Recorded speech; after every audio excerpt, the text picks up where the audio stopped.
성도 여러분 안녕하세요. 오늘도 말씀의 은혜로 승리하는 저와 여러분 되기를 주님의 이름으로 축원드립니다.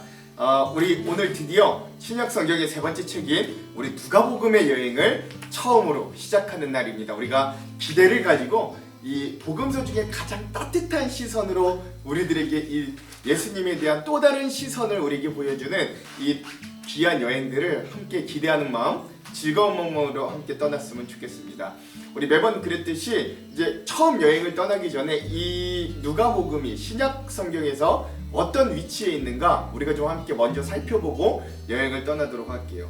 이 신약 성경은 먼저 사복음서가 엔진이 됩니다. 심장 같은 역할이죠. 그래서 이 사복음서를 통해 예수님께서 예수 그리스도를 통해 이 땅에 하나님의 나라를 완성하시는 그런 놀라운 은혜들을 우리들에게 먼저 보여줍니다. 그래서 사복음서는 마태, 마가, 누가, 요한이 있는데 우리가 이미 마태복음, 마가복음을 함께 보았죠. 마태복음은 유대인들에게 어떻게 예수님이 왕이 되시는가를 보여준 책이었고, 마가복음은 로마에 있는 이방인 그리스도인들에게 어떻게 고난의 종, 또 이 땅에서 섬기러 오신 구원의 종의 모습으로 예수님이 오셨는가를 보여주는 책이었습니다.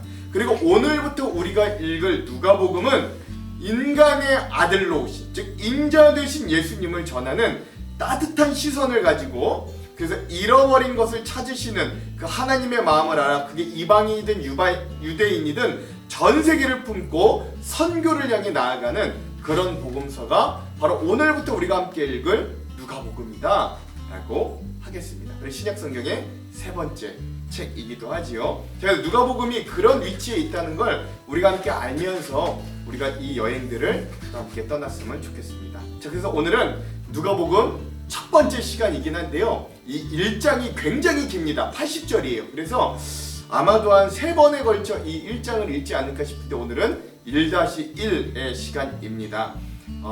인자의 탄생 예고, 즉 예수님의 탄생 예고에 대한 첫 번째 시간이고요. 분량은 1장 1절에서 25절까지 오늘 우리가 함께 살펴보겠습니다. 제목을 짓자면 세례 요한의 탄생 예고라고 제목을 지어봤습니다. 제목 그대로 오늘 그 내용이 나와요. 자, 그럼 오늘 우리 1장의 내용을 들어가기 전에 두 가지 맥을 한번 짚어보고 내용을 들어가 볼게요. 자, 먼저 첫 번째, 오늘 이 누가복음이 쓰여진 목적과 이 복음을 쓰기 위해 저자였던 누가 선생님이 얼마나 노력을 했는가 우리가 머릿말을 통해서 한번 잘 깊이 살펴보았으면 좋겠습니다. 자, 두 번째, 그리고 나서 바로 예수님의 탄생 예고가 나오는 게 아니라 예수님의 길을 예고하는 세례 요한의 탄생 예고가 나오거든요. 먼저 그럼 이 세례 요한의 탄생 예고가 우리들에게 주는 깊은 신앙적인 의미를 우리가 먼저 가장 처음 이 여행으로 먼저 좀 한번 떠나고 의미를 살펴보는 시간들이 좀 되었으면 좋겠습니다.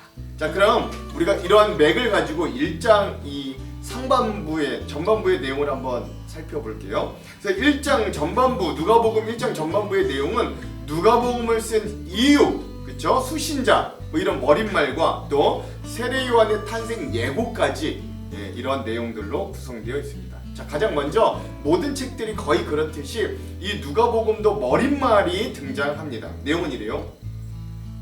우리 가운데서 일어난 일들에 대하여, 즉 예수 그리스도가 우리에게 행하신 모든 일들에 대하여 차례대로 그 순서대로, 즉 과학적으로 역사적으로 이야기를 엮어내려고 앞서 손을 댄 사람이 많이 있었습니다. 즉 그 일을 기록하고 적었던 나 외에도 수많은 사람들이 있었습니다 라는 말이에요.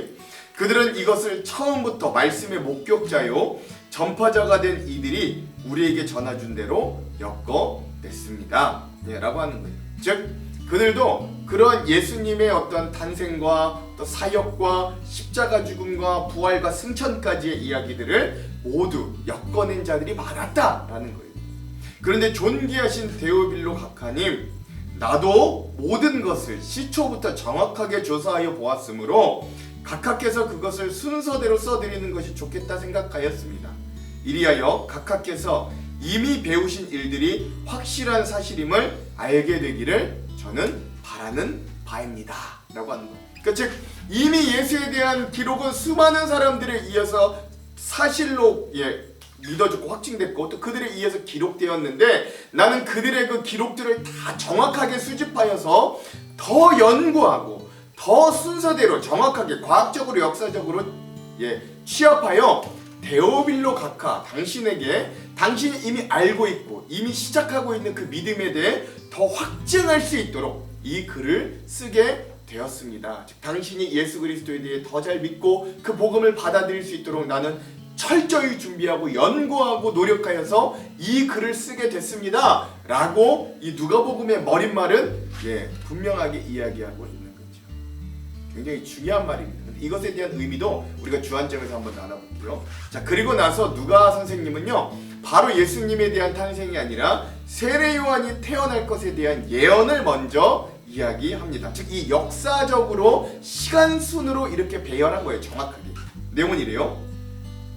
유대왕 헤롯 때에 아비야 제사장 반열에 배속된 제사장으로서 사가랴라고 하는 제사장이 있었습니다. 이 사가랴라는 이름의 뜻은 하나님께서 기억하신다라는 뜻이에요.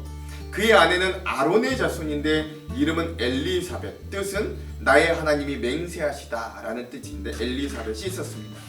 그 두 사람은 다 하나님 앞에서 의로운 사람이어서 주님의 모든 계명과 구율을 흠잡을 데 없이 잘 지켰다. 그런데 그들에게는 자녀가 없었다.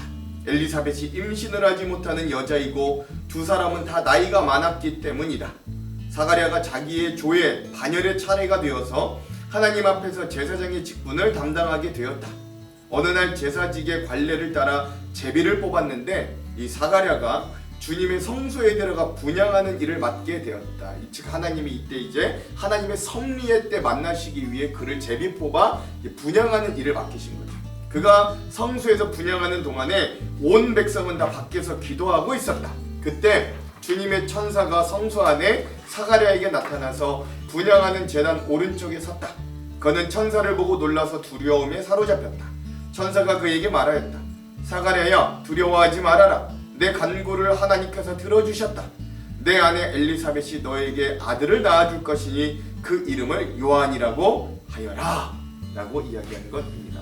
여러분 여기서 우리가 좀 주의할 게 있는데 뭐냐면 이 천사가 이 사가랴 제사장에게 뭐라고 하냐면 너의 간구를 하나님이 들어주셨다라고 했을 때 이 간구와 기도가 과연 무엇일까 한번 좀 고민해 봐야 됩니다. 우리가 그냥 겉으로 일반적으로 1차적으로 생각하기엔 이들에게 자녀가 없었으니까 이들이 자녀를 달라고 했나 라고 생각하는데요, 중요한 건 이들의 나이가 이미 너무 많이 지나서 이제 생물학적으로는 임신할 수 있는 아이를 가질 수 없을 때라는 것도 여러분 한번 잘 기억하십시오. 그러면 이들이 뭘 간구했나, 그리고 하나님은 뭘 응답하셨나 한번 좀 깊이 생각해 볼 필요가 있는 거예요. 자, 그럼에도 불구하고 이 천사는 이 가정에 아들을 주겠다, 그런 기적이 일어나게 하겠다, 생물학적인 이런 불가능도 거슬러 하나님은 이 가정에 아들을 주시겠다 말씀하시는 겁니다. 자, 그럼 그 아들이 어떤 역할을 하는가? 그 아들이 세례 요한인데 세례 요한의 그 아들이 주실 아들의 임무와 역할에 대해 세 가지로 이렇게 말씀해 주세요. 첫 번째, 그 아들은 내게 기쁨과 즐거움이 되고 너뿐만 아니 너희 가족뿐만 아니라 많은 사람이 그의 출생을 기뻐할 것이다. 그는 주님께서 보시기에 큰 인물이 될 것이다. 그 예수님도 여기서 세례 요한을 평가하기에 여자의 몸에서 난 자 중에 가장 큰 자다라고 말하잖아요. 그는 포도주와 독한 술을 입에 대지 않을 것이요 어머니의 뱃속에 있을 때부터 성령을 충만하게 받을 것이며, 즉 하나님께 구별된 자라는 거죠. 두 번째, 이스라엘 자손 가운데 많은 사람을 그들의 주 하나님께로 돌아오게 할 것이다. 그는 또한 엘리야의 심령과 능력을 가지고 주님보다 앞서 와서 부모의 마음을 자녀에게로 돌아오게 하고 거역하는 자들을 의인의 지혜의 길로 돌아서게 하는 것, 즉 많은 사람을 하나님께로 돌아오게 만들고, 또 마지막 세 번째 임무와 역할은 주님을 맞이할 준비가 된 백성을 마련할 것이다. 즉 예수님께서 오실 길을 마련하는 그런 역할을 감당하게 될 것이다 라고 이야기하면서 이렇게 세 가지 이 태어날 세례 요한의 임무와 역할에 대해 말씀해 주시는 겁니다. 자, 그런데 이런 이 자기의 가정에 아들을 주실 거라는 이 천사의 예언을 사가랴가 잘 믿지 못해요. 결국 벙어리가 되는데, 그럼에도 불구하고 그 가정이 세례 요한을 잉태하게 되는 놀라운 성취가 일어나게 됩니다. 내용은 이래요. 자, 그러자 사가랴가 천사에게 말하였다. 어떻게 그걸 알겠습니까? 나는 늙은 사람이요 내 아내도 나이가 많으니 말입니다. 그때 천사가 그에게 말하였다. 나는 하나님 앞에 서 있는 가브리엘인데, 즉 가브리엘 천사인데 나는 내게 이 기쁜 소식을 전해주려고 보내심을 받았다. 보아라, 그때가 되면 다 이루어질 내 말을 내가 믿지 않았으므로 그 일이 이루어지는 날까지 너는 벙어리가 되어서 말을 못하게 될 것이다. 즉 믿지 못하는 이 사가랴에게 이 천사 하나님은 그가 말을 하지 못함으로, 언제까지? 이 세례 요한이 출생할 때까지 말을 하지 못하게 되므로 뭐 이게 형벌처럼도 보이지만 사실 형벌이라기보다는 하나님의 놀라운 기적의 증표가 되게 하시는 거예요. 백성이 이 제사장의 축복을 받으려고 이 사가랴 제사장을 기다리는데, 이때는 이 제사장이 분향하러 돌아가는 동안 백성들이 지금 밖에서 기도하고 있었다 그랬잖아요. 그럼 일반적으로 분향을 끝내고 나온 제사장이 기도하고 있는 제사장들에게 마지막 축도와 같은 축복의 기도를 해주면서 이 모든 모임이 파하고 마무리되어지는데, 되는데 그가 성소 안에서 너무 오래 지체함으로 그 백성들이 기도하면서도 이상히 여기고 있었던 거예요. 그런데 그가 나와서도 말을 못하니까 사람들은 그가 성소 안에서 환상을 본 줄로 알게 된 겁니다. 사가랴는 그 백성들에게 손짓만 할 뿐 그냥 말을 못하는 채로 있었고, 사가랴는 제사 당번이 끝난 뒤에 집으로 돌아가게 된 것입니다. 그러니까 이 백성들에게도 그 사건이 각인됐을 거예요. 저 제사장님이 우리에게 좀 축복 기도를 해주셔야 되는데 말을 하지 못하네. 저 환상을 받으셨나? 뭐 이러면서 그 백성들의 기억에도 내리가 박히는 그런 일들이었겠죠. 그 뒤 얼마 지나지 않아 그의 아내 엘리사벳이 임신하고 5달 동안 숨어 살면서 이렇게 말하였다.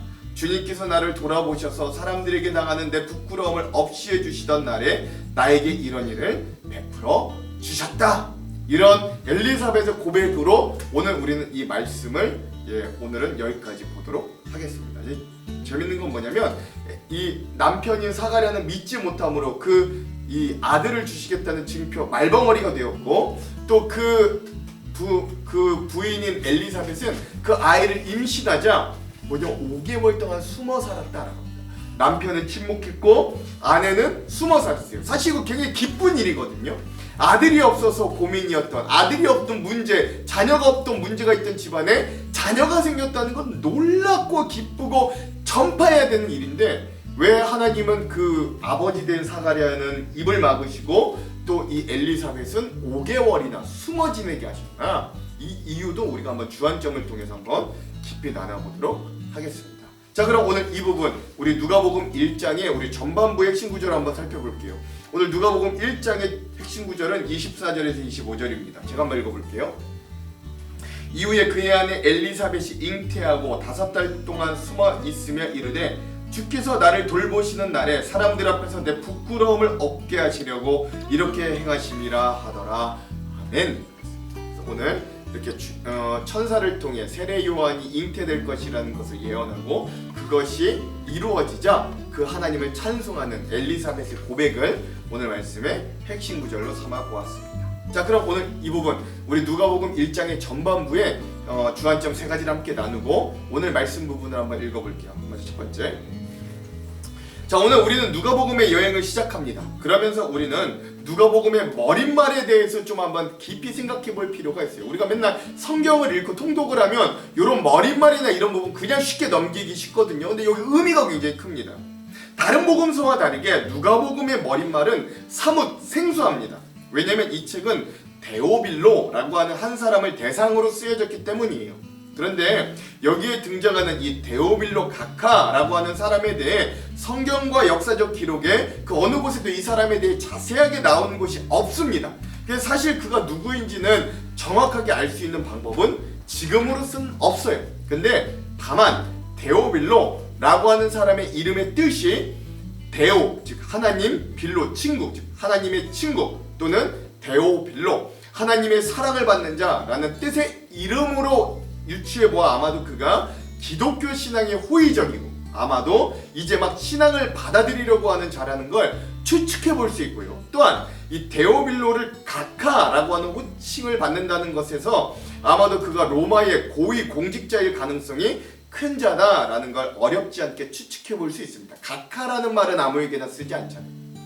그래서 어찌 보면 누가복음은 마치 데오빌로 한 사람을 위해 기록된 것처럼 보일 수도 있어요. 그러나 이러한 표현은 누가가 자신의 기록된 이 복음의 내용을 이 로마의 고위공직자, 즉 권위 있고 명성 있는 사람에게 헌정하는 이 당시의 관례를 따라 그런 영향력 있는 사람에게 이런 내용의 책을 헌정함으로 자신의 책에 대한 더 높은 권위와 더 많은 독자를 확보하기 위한 누가 선생님의 의도가 담겨 있다라는 걸 우리가 좀 먼저 알 필요가 있습니다. 그래서 누가복음은 이 데오빌로라는 사람을 대표로 하는 당시 헬라 문화권에 있는 모든 이방인들을 위해 기록된 복음서다라는 것들을 우리가 좀 알 수 있는 거예요. 그래서 이제 이 누가복음은 그에 걸맞는 화려한 수식어, 정제된 문법, 허구가 아닌 자신이 직접 경험한 그리고 수많은 증인과 증거들을 사용하여서 합리적이고 세련된 방법으로, 즉 시간 순서, 역사 순서, 과학적인 방법을 통하여 예수 그리스도에 대한 복음을 증거하고 기록하려는 그 노력이 상당히 엿보이는 장면이다 라고 할 수 있는 거예요. 그래서 톰 라이트라고 하는 신학자는 이 누가복음의 머릿말을 보면서 뭐라고까지 했냐면, 누가복음의 서론은 마치 웅장한 석조 건물의 내부로 들어가는 느낌을 느끼게 한다라고 할 정도로 이 머릿말은 그런 기대감을 갖게 합니다. 이 데오빌로 각하라고 하는 사회적 지위가 높은 어떤 이에게 예수 그리스도의 복음을 최대한 이성적이고 차분히 그리고 역사적 순서와 여러 자료들을 토대로 정성을 들여 설명한다는 것을 이 4절의 머릿말에서도 우리는 어렵지 않게 느껴볼 수 있는 거예요. 살펴볼까요? 누가 선생님은 이렇게 시작합니다. 1절과 2절. 우리 중에 이루어진 사실에 대하여 처음부터 목격자와 말씀에 일꾼된 자들이 전하여 준 그대로 내력을 저술하려고 부출된 사람이 많은지라. 아멘. 즉 누가 선생님은 예수님의 성육신 그리고 예수님의 공생의 사역, 또한 십자가 죽음과 부활, 승천에 이르기까지에 대한 일이 이미 우리들에게 이루어졌다라고 말해요. 즉 예수님에 대한 이야기는 이미 이루어진 사실임을 확증합니다. 그리고 그 사실, 진리를 이미 많은 사람들이, 나만 그런 게 아니라 이미 여러 많은 사람들이 붓을들어 기록하였고, 또한 그 예수님에 관련된 많은 일들이 이미 이루어진 사실이라고 선언하는 거예요. 즉 그가 하는 예수님에 대한 이야기는 결코 지어낸 이야기가 아니라 이미 많은 사람들에게 증명이 되고 수많은 예수님에 대한 기록들이 이미 차고 넘침을 이야기하므로 그가 전하려는 복음이 이미 수많은 사람들에게 인증되고 증명된 이야기다라는 것들을 이야기하는 거예요. 그리고 그는 이렇게 덧붙입니다. 3절. 그 모든 일을 근원부터 자세히 미루어 살핀 나도 데오빌로 각하에게 차례대로 써 보내는 것이 좋은 줄 알았노니. 아멘. 그렇죠. 그러니까 누가 선생님은 이 구속사를 완성시킨 예수 그리스도를 증거하기 위해 나보다 앞선 자료에게만 의지하지 않고 누가 자신도 그것들을 자세히 연구하고 조사했다라고 증언합니다. 많은 신학자들은 다른 복음서와 비교하여 이 누가복음의 특징이 철저함에 있고 정확함에 있고 질서에 있다는 걸 동의하거든요. 그만큼 이 누가 선생님은 자신이 예수 그리스도에 대한 자료를 수집할 때 얼마나 철저하게 준비했는지를 이렇게 표현하는 거예요. 그 모든 일을 근원부터 자세히 미루어 살핀 나도라고 표현하는 겁니다. 즉 누가 선생님은 단순히 한 사람의 증언을 토대로 기록한 게 아니라 여러 사도와 증인들의 증거를 근거로 하여 성령님의 감동하심을 받은 대로 굉장히 치밀하게 이 누가복음을 기록하였다. 그리고 이러한 누가 선생님의 노력의 목적이 4절에 확실하게 드러나는데요. 4절은 이렇게 말해요. 이는 각하가 알고 있는 바를 더 확실하게 하려 함이로다. 아멘. 그렇습니다. 즉 누가가 이렇게 애를 쓰고 자료를 착실하게 모으고 또한 그것을 자세히 살피고 연구하고 다른 자료들을 첨부하여 종합하는 수고를 마다하지 않는 이유는 바로 데오빌로 각하라고 하는 사람을 대표하는 이 편지를 읽을 헬라 문화권의 수많은 이방인들에게 예수 그리스도의 복음이 더 확실하게 다가가기 위한 몸부림이었다는 걸 잘 알 수 있는 거예요. 그만큼 누가복음은 예수님에 대해 가장 많은 내용을 담고 있는 책이기도 합니다. 누가복음의 40%는 다른 복음서에서는 발견할 수 없는 누가복음에서만 발견할 수 있는 유일한 내용들을 담고 있어요.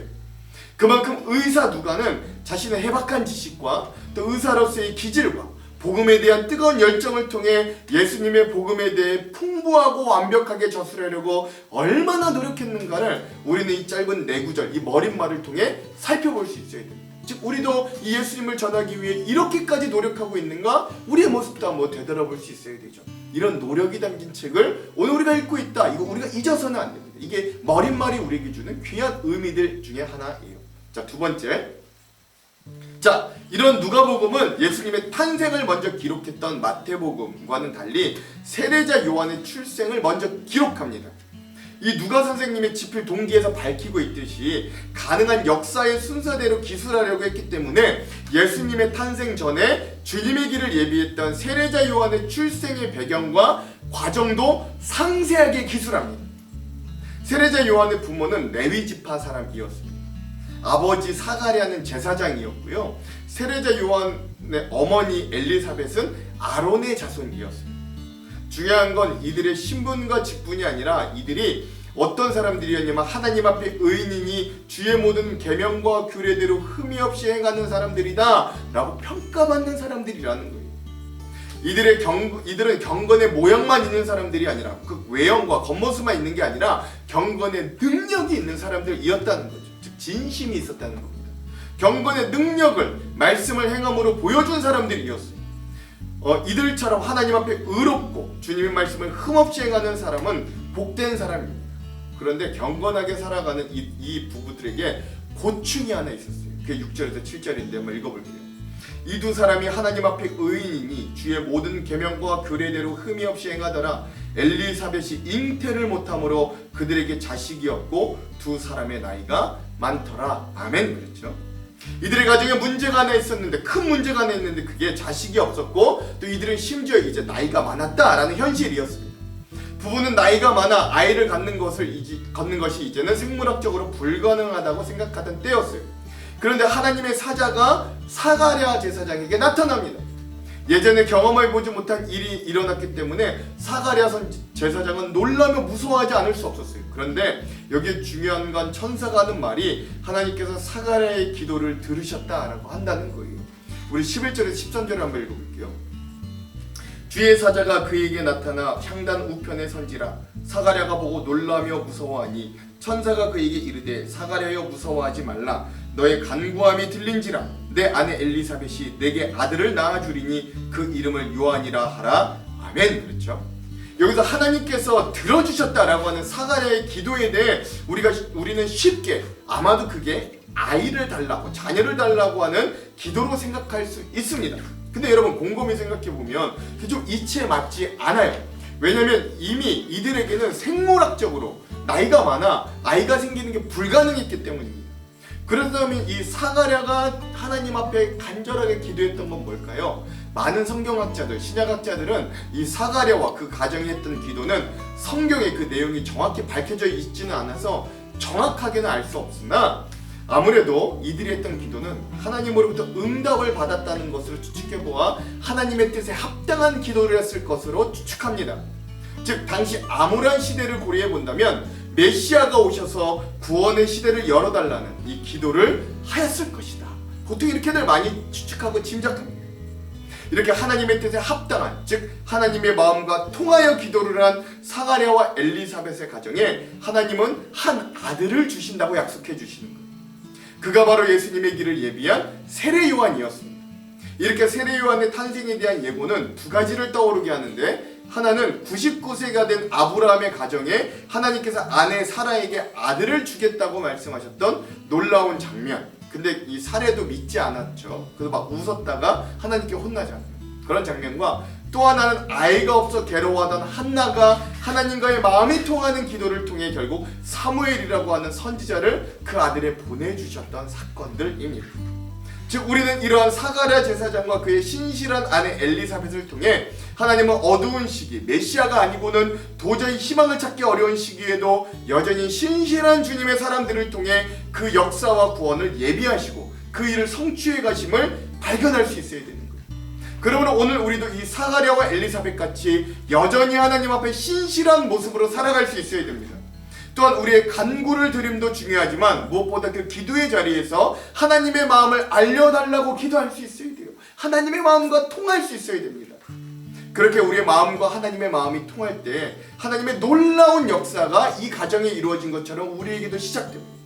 이렇게 하나님은 성도의 신실함과 그 믿음을 잊지 않으시고 언제나 귀한 것으로 갚아주심을 우리가 이 말씀을 통해 다시 한번 깨닫고 기억할 수 있는 그래서 우리도 열심으로 기도하지만 우리의 간구를 아는 것뿐만 아니라 하나님의 마음을 알 수 있는 기도의 자리가 되기도 간절히 소망해 봅니다. 자, 마지막 세 번째. 자, 그래서 마지막으로 가브리엘 천사는 오늘 말씀에 태어날 세례 요한의 임무와 또 그를 통해 사람들이 받을, 이스라엘 백성들이 받을 세 가지의 은혜, 그리고 그의 잉태의 성취를 알려줍니다. 먼저 우리는 세례 요한이 이 땅에 취해야 될 임무와 역할이 뭔지를 한번 살펴볼게요. 그게 14절에서 17절이거든요. 너도 기뻐하고 즐거워할 것이요 많은 사람도 그의 태어남을 기뻐하리니 이는 그가 주 앞에 큰 자가 되며 포도주나 독한 술을 마시지 아니하며 모태로부터 성령의 충만함을 받아 이스라엘 자손을 주 곧 그들의 하나님께로 많이 돌아오게 하겠습니다. 그가 또 엘리야의 심령과 능력으로 주 앞에 먼저 와서 아버지의 마음을 자식에게 거스르는 자를 의인의 슬기에 돌아오게 하고 주를 위하여 세운 백성을 준비하리라. 아멘. 즉 태어날 세례 요한으로 인해 이스라엘 백성들에게는 세 가지 은혜가 받게 될 것인데 될 거라고 이 가브리엘 천사가 예언하거든요. 그 세 가지는 이래요. 첫째, 이 세례 요한을 통해 즐거워하고 기뻐하게 되는 거예요. 둘째, 이 세례 요한을 통해 하나님을 떠났던 백성들이 그 마음을 돌이켜 하나님께로 많이 돌아오게 돼요. 그리고 마지막 셋째, 예수님 메시아를 맞이할 준비를 하도록 하게 되는 것입니다. 즉 세례 요한은 하나님과 방황하는 백성들 사이에 엘리야의 심령과 능력을 가지고 그 사명을 수행하여 다리가 되어서 하나님 아버지의 마음을 자식들에게, 이 자식된 이스라엘 백성들에게 돌이키는 역할을 하게 하고 또한 오실 그이 예수 그리스도에 대한 준비를 하게 하시는 거예요. 따라서 세례 요한의 탄생은 결국 예수 그리스도라는 구약 예언이 성취되는 첫 시작의 단계임을 우리에게 또한 잘 알려주는 장면이기도 합니다. 근데 재밌는 건 이런 천사의 예언에 대한 사가랴 제사장의 반응입니다. 18절에서 20절 제가 한번 읽어볼게요. 사가랴가 천사에게 이르되 내가 이것을 어떻게 알리요? 내가 늙고 아내도 나이가 많으니이다. 천사가 대답하여 이르되 나는 하나님 앞에 서 있는 가브리엘이라. 이 좋은 소식을 전하여 내게 말하라고 보내심을 받았노라. 보라, 이 일이 되는 날까지 내가 말 못하는 자가 되어 능히 말을 못하리니 이는 내가 내 말을 믿지 아니함이거니와 때가 이르면 내 말이 이루어지리라 하더라. 아멘. 사가랴 제사장은 이런 천사의 말을 듣고도 믿지 못했어요. 마치 99세의 아브라함에게 하나님께서 내 아내에게 아들을 주겠다고 말씀하실 때 아브라함과 사라가 믿지 않았던 것처럼 사가랴 제사장도 천사의 말을 믿기지가 않았습니다. 이로 인해 사가랴는 아들이 태어날 때까지, 세례 요한이 태어날 때까지 말을 하지 못하게 되었어요. 사가랴가 말을 하지 못하게 된 이유는 천사가 밝히고 있듯이 천사의 말을 믿지 못했기 때문임도 있지만 이 외에도 이 하나님이 주신 예언, 이 계시의 확실성을 사람들에게 보여주기 위함이기도 합니다. 즉 요한이 태어날 때에는 아버지 사가랴가 말을 하게 될 것인데 사가랴는 그동안 말을 하지 못하게 된 이유를 사람들에게 설명할 것이잖아요. 그렇다면 세례 요한이 이 땅에 어떤 자로 왔는가, 왜 태어나게 됐는지가 명확하여지고 앞으로 그 누구도 세례 요한의 사명에 대해 의심할 수 없을 놀라운 증거가 되기 때문입니다. 그리고 결국 하나님은 이 가정에 주신 예언대로 이루어 주시는 거예요. 24절에서 25절. 이후에 그의 아내 엘리사벳이 잉태하고 5달 동안 숨어 있으며 이르되 주께서 나를 돌보시는 날에 사람들 앞에서 내 부끄러움을 없게 하시려고 이렇게 행하심이라 하더라. 아멘. 그렇죠. 누가복음은 하나님의 놀라운 성취가 이루어진 이 가정이 침묵과 숨어있음으로 채워졌음을 우리들에게 알려줍니다. 좀 신기한 장면이에요. 물론 사가랴 부부가 말로서 대화는 할 수 없었지만 몸짓과 손짓, 글, 표정으로 글로 대화를 했을 거예요. 하나님 앞에 의인이자 신실했던 부부는 이 어려움을 잘 이겨내고 하나님의 때를 기다렸을 겁니다. 엘리사벳이 임신하고 5개월을 숨어 지냈는데 그럼 그 이유가 뭘까요? 늦은 나이에 임신을 했기 때문에 자기 뱃속에 있는 태아의 안정과 임신부의 건강을 위해서도 그렇게 했을 수도 있지만 또 다른 이유는 하나님의 놀라운 계시가 자신에게 성취되는 것이 두렵고 떨리는 마음으로 장차 태어날 아기를 위해 경건과 기도로 차분히 준비하고자 했기 때문에 일 겁니다. 즉 그 기도에는 감사와 주님을 위한 아이의 사명의 완수가 있었을 거예요. 25절의 그녀의 고백과 당시 문화를 고려해 볼 때 엘리사벳의 부끄러움은 대를 이을 아들을 출산하지 못했던 부끄러움이었을 겁니다. 엘리사벳은 남편이 말을 하지 못하는 상태로 집에 돌아왔지만 그 남편을 통해 하나님의 응답을 전달받았을 거예요. 그리고 그것이 얼마나 큰 기쁨이자 위로가 되겠어요. 사람들의 비방과 멸시를 참고 하나님의 말씀을 지키며 기다리며 기도하는 사람들에게는 어려운 때를 벗어나는 회복을 하나님이 주신다라는 걸 알려주는 거죠. 이런 천사를 통해 하나님의 말씀이 사가랴와 엘리사벳을 살게 하는 거예요. 오늘 하루 이런 하나님의 말씀을 신실하게 여전히 묵상하며 기도할 때 우리도 하나님의 말씀 가운데 놀라운 것을 발견하고 응답을 받는 이런 귀한 사가랴와 엘리사벳과 같은 귀한 삶의 회복과 은혜가 저와 여러분에게도 가득하기를 주님의 이름으로 축원드립니다. 기도할게요. 하나님, 오늘부터 우리가 누가복음의 여행을 떠납니다. 그 누구보다 예수 그리스도를 전하기 위해 수많은 자료들과 애씀과 또 하나님 치열함으로 그 복음을 전하였던 누가 선생님의 말씀을 우리가 기쁜 마음으로 읽게 하여 주시고, 또 오늘 이 예수님의 태어나심 전에 세례 요한의 탄생을 예고하시는 이 말씀들을 통해 하나님, 오늘 우리도 사가랴 제사장 엘리사벳과 같은 주님 앞에 나와 끝까지 신실함으로 기도함으로 우리의 삶을 채울 때 우리의 삶의 부끄러움을 회복하여 주시고 하나님, 우리에게 좋은 것을 응답하여 주시는 하나님을 만날 수 있도록 인도하여 주시옵소서. 오늘 말씀을 통해 우리에게 그러한 은혜를 주실 주님을 기대하며 예수님 이름으로 기도합니다. 아멘. 그럼 사랑하는 성도 여러분, 오늘 하루도 말씀으로 승리하십시오. 사랑하고 축복합니다. 화이팅! 누가복음 제1장. 우리 중에 이루어진 사실에 대하여 처음부터 목격자와 말씀에 일꾼된 자들이 전하여 준 그대로 내력을 저술하려고 붓을 든 사람이 많은지라.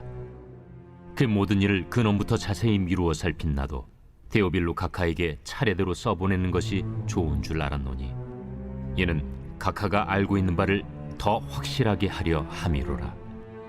유대왕 헤롯 때에 아비야 반열의 제사장 한 사람이 있었으니 이름은 사가랴요. 그의 아내는 아론의 자손이니 이름은 엘리사벳이라. 이 두 사람이 하나님 앞에 의인이니 주의 모든 계명과 규례대로 흠이 없이 행하더라. 엘리사벳이 잉태를 못하므로 그들에게 자식이 없고 두 사람의 나이가 많더라.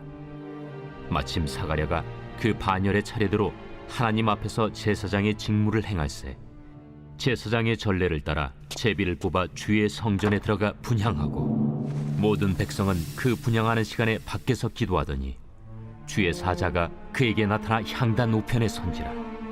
사가랴가 보고 놀라며 무서워하니 천사가 그에게 이르되, 사가랴여, 무서워하지 말라. 너희 간구함이 들린지라. 내 아내 엘리사벳이 내게 아들을 낳아주리니 그 이름을 요한이라 하라. 너도 기뻐하고 즐거워할 것이요, 많은 사람도 그의 태어남을 기뻐하리니, 이는 그가 주 앞에 큰 자가 되며 포도주나 독한 술을 마시지 아니하며 모태로부터 성령의 충만함을 받아 이스라엘 자손을 주 곧 그들의 하나님께로 많이 돌아오게 하겠습니다. 그가 또 엘리야의 심령과 능력으로 주 앞에 먼저 와서 아버지의 마음을 자식에게, 거스르는 자를 의인의 슬기에 돌아오게 하고 주를 위하여 세운 백성을 준비하리라. 내가 이것을 어떻게 알리요? 내가 늙고 아내도 나이가 많으니이다. 나는 하나님 앞에 서 있는 가브리엘이라. 이 좋은 소식을 전하여 내게 말하라고 보내심을 받았노라. 보라, 이 일이 되는 날까지 내가 말 못하는 자가 되어 능히 말을 못하리니, 이는 내가 내 말을 믿지 아니함이거니와 때가 이르면 내 말이 이루어지리라. 백성들이 사가랴를 기다리며 그가 성전 안에서 지체함을 이상히 여기더라. 그가 나와서 그들에게 말을 못하니 백성들이 그가 성전 안에서 환상을 본 줄 알았더라. 그가 몸짓으로 뜻을 표시하며 그냥 말 못하는 대로 있더니 그 직무의 날이 다 되매 집으로 돌아가니라. 이후에 그의 아내 엘리사벳이 잉태하고 5달 동안 숨어 있으며 이르되, 주께서 나를 돌보시는 날에 사람들 앞에서 내 부끄러움을 없게 하시려고 이렇게 행하심이라.